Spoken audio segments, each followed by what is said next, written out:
How does one man, armed with nothing but courage, stand against the entire North Atlantic Ocean?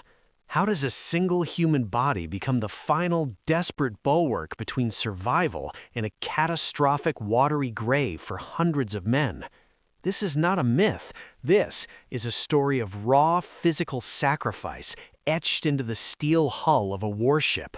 A story where the enemy was not a U-boat or a bomber, but the implacable, icy sea itself. The date was February 21st, 1943. The location, the frigid U-boat-infested waters of the Atlantic convoy route. The ship, the Royal Navy destroyer HMS Lefroy. And at the center of it all was an ordinary sailor facing an extraordinary and terrifyingly simple choice: plug the hole or watch his ship and his friends die. To understand the magnitude of what was asked of that man, we must first understand the stakes of the Battle of the Atlantic in early 1943. This was the war's longest and arguably most critical campaign. Every tank that landed in North Africa, every plane delivered to Britain, every ounce of fuel and food crossed this deadly ocean. And waiting beneath the waves were Admiral Donitz's wolf packs, hunting groups of German U-boats that had brought Britain to the brink of starvation. The Allies were finally gaining the upper hand with improved radar, escort tactics, and long-range aircraft, but the fight was at its knife-edge peak. Every convoy was a battle. Every escort destroyer was a lifeline. Into this arena sailed HMS Lefroy, an L-class destroyer, a veteran of the brutal Malta runs in the North African landings. Commanded by Captain H.T. Armstrong, she was a sleek, powerful vessel, crewed by over 200 officers and men. Among them was a 23-year-old stoker petty officer, a man responsible for the roaring heart of the ship, her boilers and engines.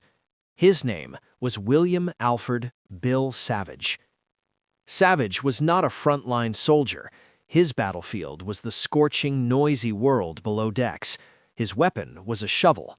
His duty was to keep the steam pressure up, to give the Lefroy the speed to hunt U-boats and protect her flock. He was, by all accounts, a reliable, quiet professional. On February 21st, Lefroy was part of the escort for the vital convoy ON-166, shepherding merchant ships across the Atlantic. The weather was typically foul: high, gray waves, a biting wind that stole breath, and a sea temperature that promised death in minutes. The crew was at a high state of alert. They knew the wolf packs were near. The attack came with the terrifying suddenness that defined naval warfare. At 0947 hours, a spread of torpedoes, fired from the German U-boat U-223, streaked unseen through the turbulent water towards the convoy. Lookouts shouted warnings. The Lefroy's helm went forward over, her engines surging as Captain Armstrong attempted to comb the tracks, to steer parallel to the incoming torpedoes to present the smallest target. For a few agonizing seconds, it seemed they might evade. The first fish passed harmlessly ahead, but the second found its mark. The impact was not a Hollywood explosion.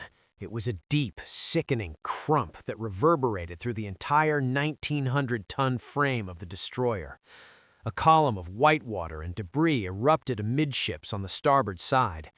The ship shuddered violently, groaning in protest. Lights flickered and died. In the engine and boiler rooms, the world turned to chaos. Steam pipes ruptured with a deafening, scalding hiss. The concussion threw men against steel bulkheads.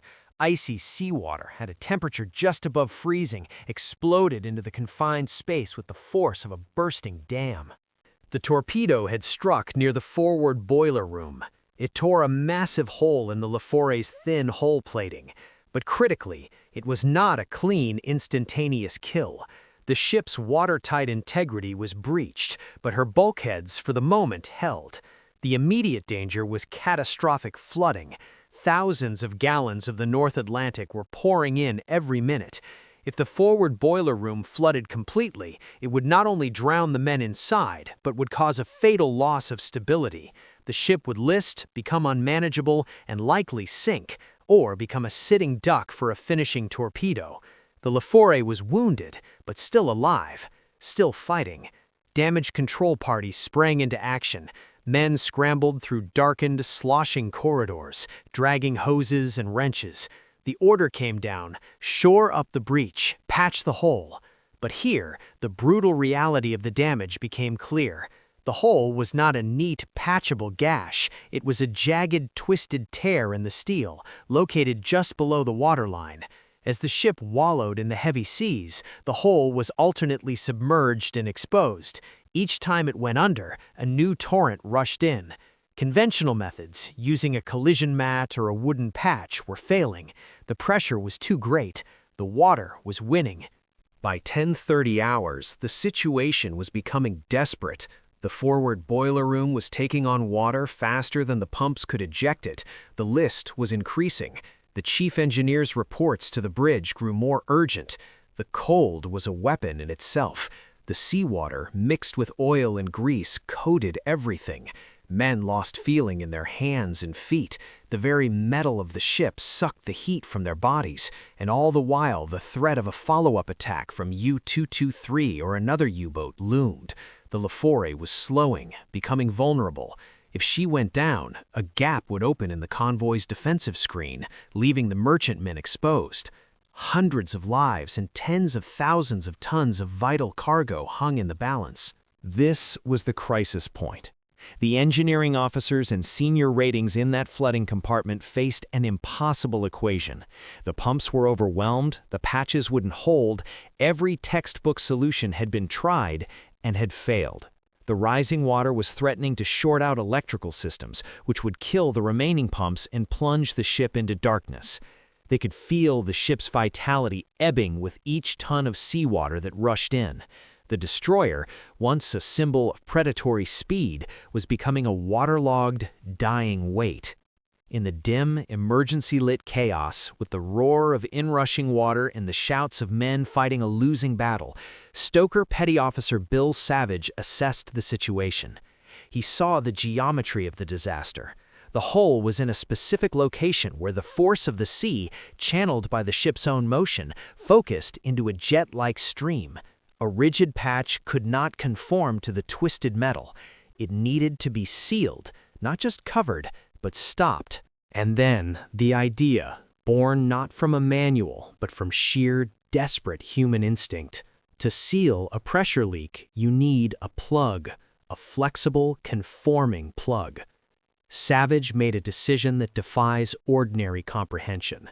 He moved towards the torrent. He positioned himself directly in front of the jagged breach. As the next wave submerged the hole, he used his own body as a buffer, pressing his back and shoulders into the violent inflow. The effect was immediate and brutal. The force of the water was immense. It was like being hit by a continuous icy sledgehammer. It drove the air from his lungs. The cold was an agony so intense it burned, a shock that seized his muscles and screamed into his very core. He was being pinned against the torn edges of the hull, steel biting into his back through his sodden uniform. But he held, and the flow diminished. It wasn't stopped, but it was reduced from a crushing jet to a manageable leak. He had, quite literally, become a human cork. His comrades realized what he was doing. They rallied around him. They brought whatever they could, timber, blankets, a mattress, and began to pack the space around him, using his body as the central seal. They braced him, trying to take some of the pressure, but the primary interface, the point of maximum pressure and cold, was him. Minute after agonizing minute passed. The shock of the cold progressed to hypothermia. His breathing became ragged, his limbs began to stiffen, but he did not yield. He communicated through gritted teeth, directing the packing efforts, telling them where to shore. His action had created a stable point, a single point of control in the maelstrom. It was a superhuman act of endurance, a physical defiance of physics and physiology. The ship, which had been tilting further towards its doom, stabilized. The pumps began to gain ground. Savage's sacrifice was the turning point. By becoming the living, breathing heart of the damage control effort, he bought the one commodity the Laforet desperately needed: time. With the inflow drastically reduced, the damage control parties worked with furious speed. They constructed a more permanent cofferdam, a box-like structure built out from the inside of the hull around the breach.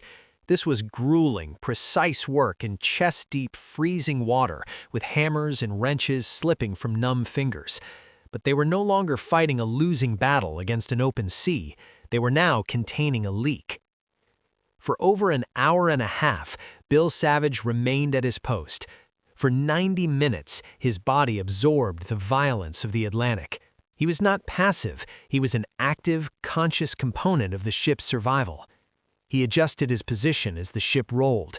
He signaled when the pressure changed. He was the sensor and the seal. Finally, when the shoring was sufficiently advanced to hold without him, his shipmates, with immense care, extracted him from the breach. He was near unconsciousness, his skin waxy and pale, his body locked in a rigid, curled position.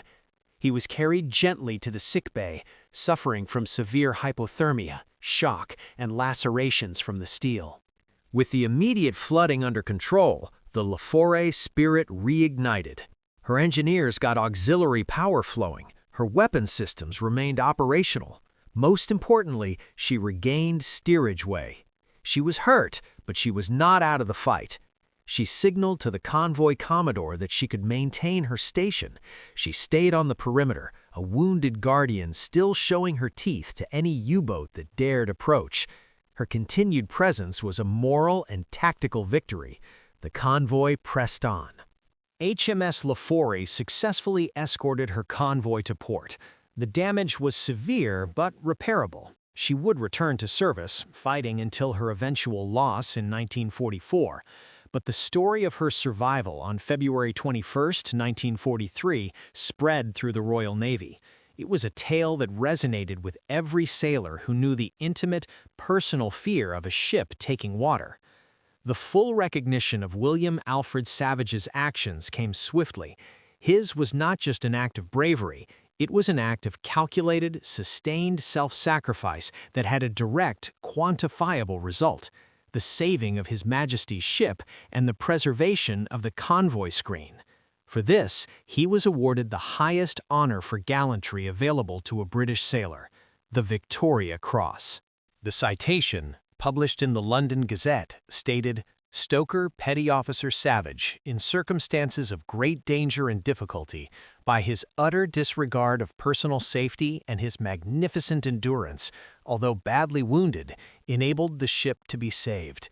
His gallant conduct was an inspiration to all who saw him." Bill Savage recovered from his physical wounds. He received his V.C. from King George VI at Buckingham Palace.